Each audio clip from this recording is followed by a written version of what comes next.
Hi friends, welcome to Anand social ed channel. ఈ వీడియోలో ఆంధ్రప్రదేశ్ ప్రభుత్వం ఇక్కడ రాష్ట్ర ప్రజలకు పథకాలకు సంబంధించి మిగిలిన అంశాలకు సంబంధించి అదిరిపోయే శుభవార్త అయితే చెప్పింది. దానికి సంబంధించిన పూర్తి వివరాలు మీకు ఎక్స్ప్లెయిన్ చేస్తాను. వీడియో స్కిప్ చేయకుండా చూడండి. టాపిక్లోకి వెళ్ళిపోదాం. సీఎం జగన్ గారు గ్రామ స్వరాజ్యం కోసం మొత్తంగా అన్ని సేవలు కూడా గ్రామ వార్డు సచివాలయాన్ని అమలు చేస్తున్నారు కదా. అందులో మరింత అప్డేటెడ్ వెర్షన్ అయితే తీసుకొచ్చారు. ఏపీ సేవ 2.0 పోర్టల్ ప్రారంభోత్సవం ఈ విధంగా చేశారు. ఫలితం కళ్ళ ముందు కనిపించేలా అమలు చేసి చూపిస్తామన్నారు. గ్రామ వార్డు సచివాలయం ద్వారా 3.46 కోట్ల మందికి సేవలు అందించారు. తద్వారా ఏ స్థాయిలో ఈ సమస్య ఉపయోగపడిందో తెలుస్తుందన్నమాట. గ్రామ స్వరాజ్యం అంటే ఏమిటో ఇంతకన్నా వేరే ఏం ఉండదని చెప్పేసి ఈయనైతే అన్నారన్నమాట. సో డెలివరీ మెకానిజంలో మొత్తంగా దాదాపు 4 లక్షల మంది నిమగ్నమయ్యారని చెప్పారు.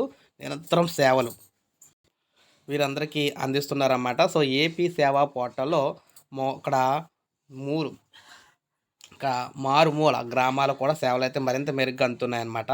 అత్యాధునిక సాంకేతిక ద్వారా ఒకే వేదికపై 540 సేవలు అందిస్తున్నారు. ఇది సేవలు అందించడంలో బాధ్యత, పారదర్శకతను పెంచుతుంది.